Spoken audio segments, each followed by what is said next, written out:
Hello students, welcome to the channel of KV Teachers Guild. Students, this is part 2 of class 5th math 6th chapter, Be My Multiple, I'll Be Your Factor. तो concept of multiple we already did in our previous video. Multiple क्या होते हैं ये आप सभी को समझ में आ गए होंगे, हमने पार्ट 1 में कवर कर लिए थे. अब हम बात करेंगे कॉमन मल्टीपल्स एंड फैक्टर्स की. तो चलिए जो रिमेनिंग चैप्टर है आपका हम इस वीडियो में कवर करने वाले हैं. Without wasting any time, let's begin now. So we were on page number 91. Concept है आपका common multiples. Think of a number. एक नंबर सोचिए. If it is a multiple of 3, write in red circle. अगर वो 3 का multiple है red circle में लिखिए. अगर वो 5 का मल्टीपल है तो ब्लू सर्कल में लिखिए. ओके 3 के मल्टीपल मान लीजिए आपने एक नंबर सोचा. नंबर है 6. 6 3 का मल्टीपल है या 5 का? 3 का ऑब्वियसली, क्योंकि 3 की टेबल में आता है. नेक्स्ट नंबर आपने सोचा 10. 10 3 का मल्टीपल है या 5 का? 5 का, क्योंकि 5 की टेबल में आता है. नेक्स्ट नंबर आपने सोचा 9. 3 का मल्टीपल है. नेक्स्ट नंबर आपने सोचा मान लीजिए 20. 5 का मल्टीपल है. ऐसे आप कोई भी नंबर सोच सकते हैं. नेक्स्ट नंबर आपने सोचा 25. नेक्स्ट नंबर आपने सोचा 18, तो 3 का मल्टीपल है. लेकिन अगर आपने सोचा 15, ये बच्चे की एक प्रॉब्लम है. Where do I right 15? 15 तो 3 की टेबल में भी आता है, 5 की टेबल में भी आता है ना. तो 15 को हम कहाँ लिखें क्योंकि वो दोनों का मल्टीपल है. कोई नंबर ऐसे भी तो होते हैं ना जो सभी एक से ज़्यादा नंबर के मल्टीपल होते हैं. 30 भी ऐसा ही है. 3 10 30, 3 की टेबल में भी आता है. 5 6 30, 5 की टेबल में भी आता है. मतलब ये भी दोनों का मल्टीपल है. Some numbers are multiple of both 3 and 5. कुछ नंबर 3 और 5 के दोनों मल्टीपल है. सो we can say they are common to both 3 and 5. तो हम ये कह सकते हैं वो 3 और 5 दोनों के कॉमन मल्टीपल्स हैं. सोचिए if you write the multiple common to 3 and 5 in the purple part. अगर आप इस पर्पल पार्ट में लिख दें 3 और 5 के मल्टीपल, तो ये देखिए दोनों बॉक्सेस में रहेगा. अगर आपने 15 यहाँ रख दिया, ये ब्लू में भी है और ये रेड में भी है. मतलब आप यहाँ पर लिख सकते हैं कॉमन को. 30 को भी आप यहीं लिख सकते हैं. तो ये हमारे कुछ कॉमन मल्टीपल्स हैं जो दोनों के हैं. और ये हमारे कुछ मल्टीपल्स हैं जो सिर्फ 3 के हैं. ये कुछ है जो सिर्फ 5 के हैं. तो ऐसे मल्टीपल्स जो कि दोनों नंबर के हो या फिर तीनों नंबर के हो, जितने भी आपको नंबर्स दिए हुए हैं उन्हें हम कॉमन मल्टीपल कहते हैं. क्लियर है ये concept? What is the smallest among the common multiple? जो आपने कॉमन मल्टीपल लिखे उसमें सबसे छोटा कौन सा है? सबसे छोटा है 15. तो यहाँ पर आप लिखेंगे 15. Repeat the same game with number 2 and 7. 2 और 7 के साथ सेम गेम रिपीट करिए. कौन सा ऐसा नंबर है जो 2 और 7 दोनों की टेबल में आता है? अगर आप 2 और 7 को लिखेंगे, मान लीजिए ये आपने लिखा 2 के मल्टीपल. ओके, ये यहाँ पर आप लिख रहे हैं 7 के मल्टीपल और बीच में ये जो है ये आपका कॉमन पोर्शन है, ये ग्रीन वाला पोर्शन. ओके, ऐसे नंबर जो सिर्फ 2 के मल्टीपल्स हैं, सपोज करिए ये 2 है, ये 7. ओके, 4 सिर्फ 2 का मल्टीपल है. 10 सिर्फ 2 का मल्टीपल है. 21 सिर्फ 7 का मल्टीपल है. उसके बाद 35 7 का मल्टीपल है. लेकिन अगर हम बात करें 14 की, 14 2 की टेबल में भी आता है, 7 की टेबल में भी आता है.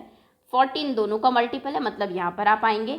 ओके, कॉमन मल्टीपल्स ऑफ 7 क्या होंगे? 14.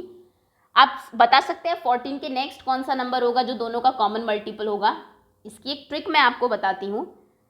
अगर आपको पहला सबसे छोटा कॉमन मल्टीपल मिल गया है, 14 मिल गया है, तो आगे जो नंबर 14 की टेबल में आएंगे वही इन दोनों के कॉमन मल्टीपल होंगे. आप समझे? जैसे 3 और 5 में हमारा नंबर था 15. पहला नंबर 15 है जो कॉमन है. तो दूसरा नंबर आप बता सकते हैं 15 की टेबल में क्या नंबर आते हैं? 15 2 30. दूसरा नंबर 30 होगा. देख लीजिए दोनों की टेबल में आएगा. थर्ड नंबर क्या होगा? 45. ये आपको 5th क्लास में नहीं 6th क्लास का कॉन्सेप्ट है, लेकिन 5th क्लास के क्वेश्चन सॉल्व करने में बहुत हेल्प करेगा. जैसे यहाँ पर 14 है, नेक्स्ट नंबर आप बता सकते हैं कौन सा होगा? जो 14 की टेबल है पूरी, अब वो आपकी पूरी कॉमन मल्टीपल्स बन जाएंगे 7 और 2 के. तो नेक्स्ट नंबर होगा 28. 14 3 42. ओके, 14 4 56. ये हमारे कॉमन मल्टीपल होंगे. अब 14 28 42 56. चाहे तो आप 7 और 2 से इनको देख लीजिए. 2 से सारे नंबर कैंसिल होंगे क्योंकि लास्ट में 2 4 6 8 आ रहा है और सभी नंबर 7 की टेबल में आते हैं. चाहे आप देखिए 7 2 14, 4 28, 6 42 एंड 7 8 56. मतलब ये 2 और 7 दोनों से कैंसिल होंगे. ओके, चलिए आगे आते हैं। Repeat the game by putting multiple of 4, 6 and 5 in the circle. अब आपको 4, 6 और 5 के मल्टीपल्स यहाँ पर सर्कल में पुट करके इस गेम को कंप्लीट करना है। ओके, ताकि हम बाद में आंसर्स भी कर सके। चलिए 4 से शुरू करते हैं। ऐसे नंबर जो सिर्फ 4 के मल्टीपल्स हैं, 6 या 5 के नहीं है। 4, 8, 12 तो 6 में चला जाएगा। देन नेक्स्ट इज 32, 16 भी आप लिख सकते हैं। 16 ये कुछ नंबर है जो सिर्फ 4 के मल्टीपल है, सिर्फ 6 के। 6, 18, 36, देखिए नहीं 36 तो 4 की टेबल में भी आता है। 36 आप नहीं लिख सकते। 6 1 जार 6, 6 3 जार 18, 30, लेकिन 30 तो 5 का मल्टीपल हो गया। 30 भी आप यहाँ पर नहीं लिख सकते, ओनली 6 वाले लिखने हैं आपको यहाँ पर। 36 नहीं लिख सकते। 42 लिख सकते हैं। 6 7 जार 42 और 42 ना 4 से डिवाइड होगा ना 5 से। ओके, ऐसे मल्टीपल जो सिर्फ 5 के हो, 5, 10, 15 है ना, ये इन्हीं के है सिर्फ। इसमें आप लिखेंगे जो 4 और 5 के कॉमन मल्टीपल है। इसमें ये जो बीच का आपका सर्कल है ना, ये वो वाला है जो 4, 6 और 5 तीनों के मल्टीपल्स हैं कॉमन। क्योंकि ये देखिए ये पोर्शन तीनों में आ रहा है। ये इस वाले रेड सर्कल में भी आ रहा है, आपका येलो में भी जा रहा है और ब्लू में भी जा रहा है। तो बीच वाला जो पॉइंट है ये तीनों का कॉमन है। ये वाला जो है ये 4 और 5 का कॉमन है, अगर आप ध्यान से देखें, क्योंकि ये सिर्फ ब्लू और रेड में आ रहा है, येलो में नहीं आ रहा। तो यानी कि यहाँ पर आपको 4 और 5 के कॉमन मल्टीपल्स लिखने हैं। कौन से हैं ऐसे जो 4 और 5 दोनों की टेबल में आते हैं? सबसे पहले 20, 4 5 जार 20, 20 दोनों की टेबल में आएगा, और 5 4 जार 20। 20 के नेक्स्ट नंबर अब आप बता सकते हैं, इसकी मैंने आपको ट्रिक बताई थी। अब जो नंबर 20 की टेबल में आएंगे वही इनके कॉमन मल्टीपल्स होंगे। 20 की टेबल में नेक्स्ट क्या आता है? 40, तो आप यहाँ पर 40 लिख सकते हैं। अब बात करते हैं 5 और 6 की। 5 और 6 का कॉमन मल्टीपल कौन सा है? सबसे पहला है 30। 6 की टेबल में 6 5 जार 30, 5 की टेबल में भी आता है 5 6 जार 30। अगर पहला 30 है तो दूसरा क्या होगा? मैंने आपको बताया था जो 30 की टेबल में आएंगे वही अब नेक्स्ट कॉमन मल्टीपल होगा। 30 की टेबल में नेक्स्ट कौन आता है? 60, इंटू 2 करके देख लीजिए। 4 और 6 का कॉमन मल्टीपल क्या होगा? सबसे पहले 12, 4 3 जार 12 और 6 2 जार 12। 12 दोनों की टेबल में आता है। 12 के नेक्स्ट आप लिख सकते हैं 24। अब 12 की टेबल पढ़ लीजिए आगे, वही आपके कॉमन मल्टीपल होंगे। 4 6 जार 24, 6 4 जार 24। क्या कोई ऐसा भी नंबर है जो 4 5 और 6 तीनों की टेबल में आता हो, तीनों का कॉमन मल्टीपल हो? यस, और ये है आपका 60। करके देखिए, 6 10 जार 60, 6 की टेबल में तो आता है। 5 से क्या 60 डिवाइड हो जाएगा? बिल्कुल। 5 का डिविजिबिलिटी रूल ये होता है कि अगर लास्ट में 0, चलिए हम डिवाइड ही करके देख लेते हैं 5 से इसको। 5 1 जार 5, माइनस किया 1 बचा, 0 कैरी किया, 5 2 जार 10, बिल्कुल डिवाइड हो गया। मतलब कि 65 से भी डिवाइड होता है, 6 से भी डिवाइड होता है। अब बारी है 4 की। चलिए 4 से करके देखते हैं। 4 1 जार 4, माइनस किया 2 रिमाइंडर बचा, 0 कैरी किया, 4 5 जार 20, कुछ नहीं बचा। मतलब कि 60 वो नंबर है जो तीनों से डिवाइड होगा। अब आप कहेंगे ये आया कैसे? इसकी पूरी कैलकुलेशन आपको वर्कशीट में बताई जाएगी। Okay, what common multiple of 5 and 6 did you right in the green part? Green part में आपने कौन से मल्टीपल लिखे हैं 5 और 6 के? हमने लिखे हैं 30 and 60। कॉमन मल्टीपल 4 और 6 जो आपने ऑरेंज में लिखे हैं, 4 और 6 के हमने लिखे हैं 12 and 24। Coloured part did you right in the common multiple of 4 6 5? कौन से कलर्ड पार्ट में आपने 4 6 और 5 तीनों के कॉमन मल्टीपल लिखे हैं? तो ये हमने लिखे हैं ग्रे में। और कौन सा लिखा है? हमने लिखा है 60।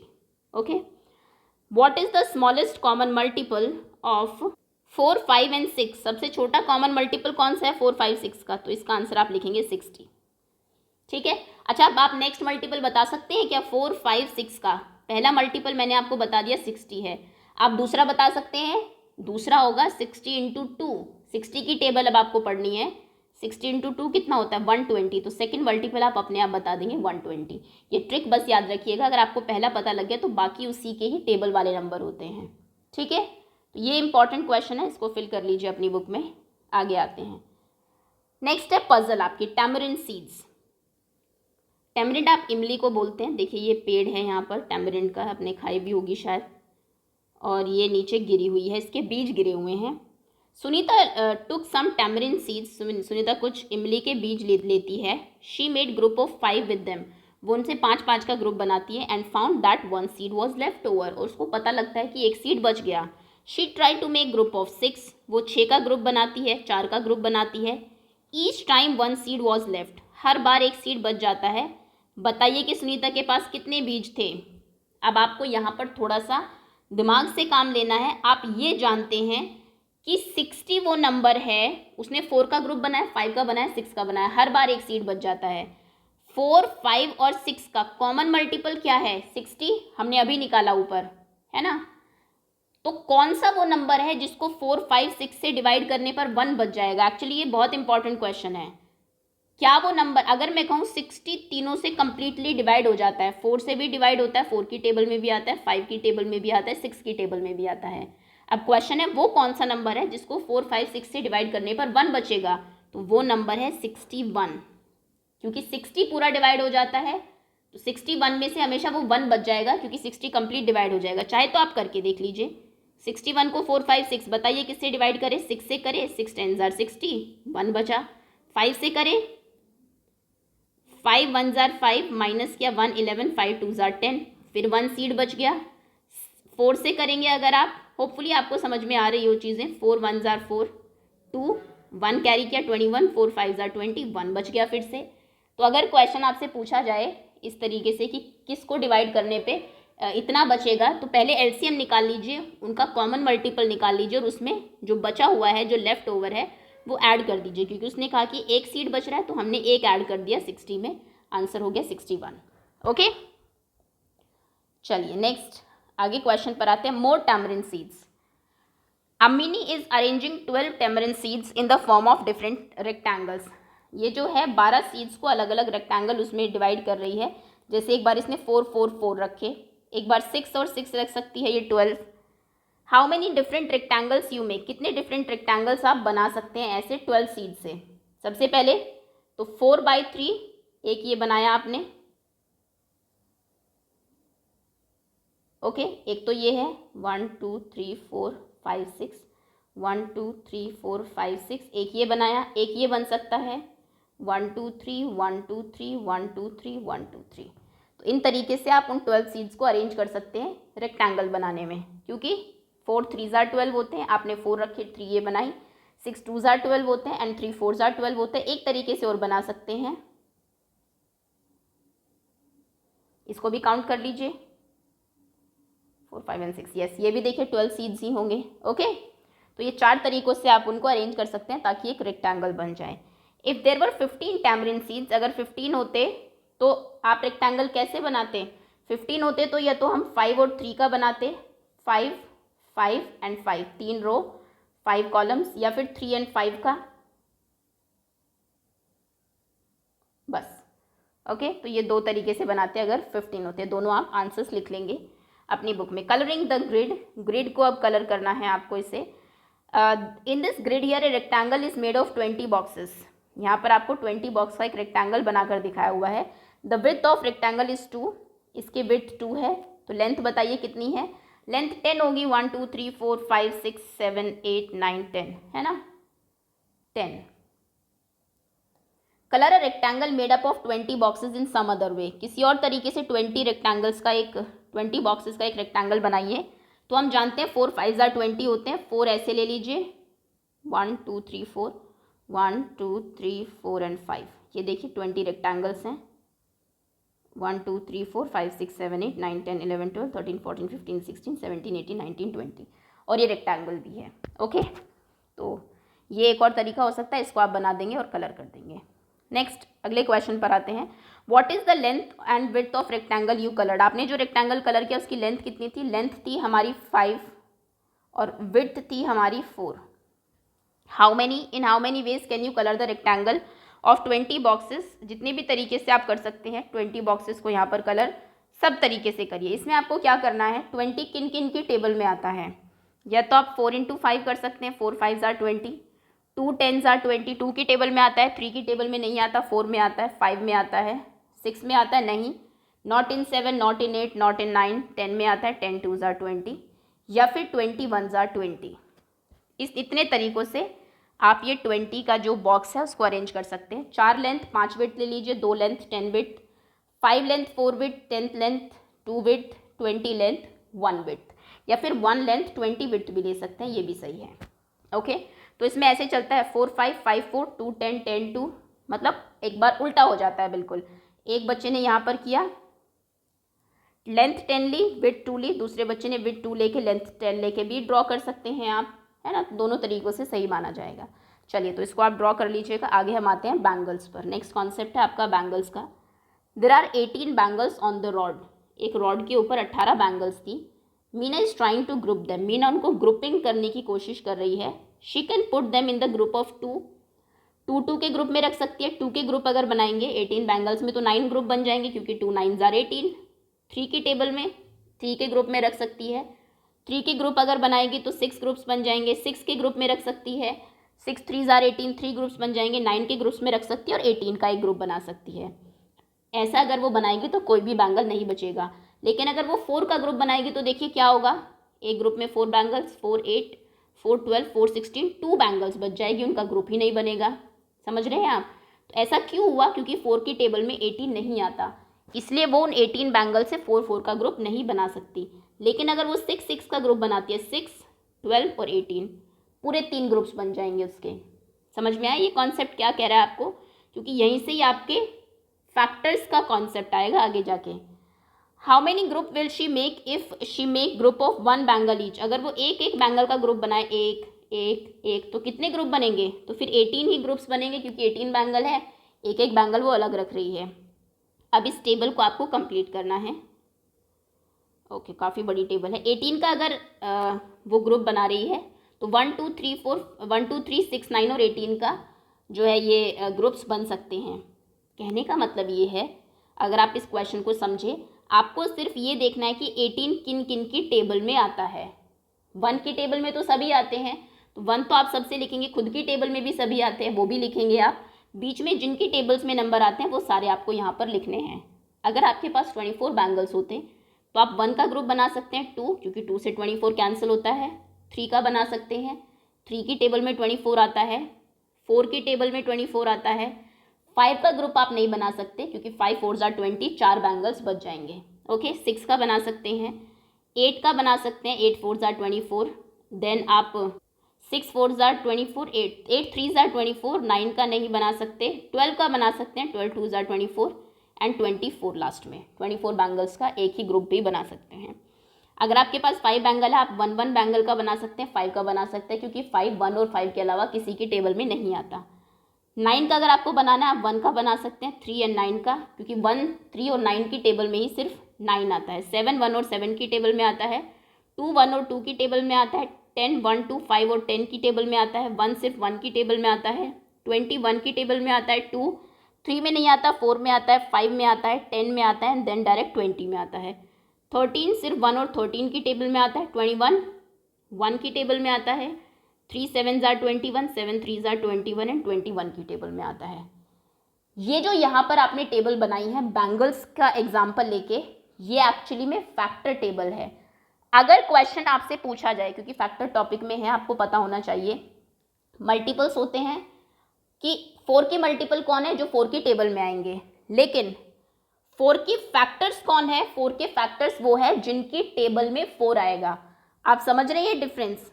अगर आपसे कहा जाए 10 के मल्टीपल लिखिए, तो 10 की टेबल में जो आता है आप वो लिखेंगे। आप लिखेंगे 10 20 30 40। लेकिन अगर आपसे कहा जाए 10 के फैक्टर्स लिखिए, तो फिर आपको लिखना है कि 10 किन किन नंबर्स की टेबल में आता है। और इसमें 2 चीज़ें हमेशा ध्यान रखिएगा। 1 हमेशा सबका फैक्टर होता है, तो 1 सबसे पहले लिखा जाएगा, क्योंकि 1 की टेबल में सब आते हैं। नंबर खुद हमेशा अपना फैक्टर होता है, क्योंकि नंबर खुद की टेबल में तो हमेशा आता ही है 1 जार पर। और बाकी जो नंबर्स हैं वो आप लिखेंगे, ये सभी इनके फैक्टर्स होंगे। अगर क्वेश्चन आएगा 24 के फैक्टर लिखिए, मतलब कि 24 किन की टेबल में आता है? 1 2 3 4 6 8 12 एंड 24। ठीक है, तो ये आपकी फैक्टर टेबल है। इनडायरेक्टली एक बैंगल के एग्जाम्पल से, जैसा कि एनसीईआरटी में हमेशा होता ही है, आपको थोड़ा सा घुमा के कॉन्सेप्ट बताया जाता है, तो ये वैसे ही बताया हुआ है फैक्टर्स का। क्लियर है? And that is all for now. 20 minutes की वीडियो हो गई है। होपफुली फैक्टर का कॉन्सेप्ट और कॉमन मल्टीपल का कॉन्सेप्ट, ये दोनों हमने इस वीडियो में किए। ये आप दोनों कॉन्सेप्ट आपको समझ में आ गए होंगे सभी को। अभी के लिए इतना ही। Thank you so much for watching. बाकी जो हमारा चैप्टर बचा है इसको हम लोग थर्ड पार्ट में कवर करेंगे. Okay, thanks again.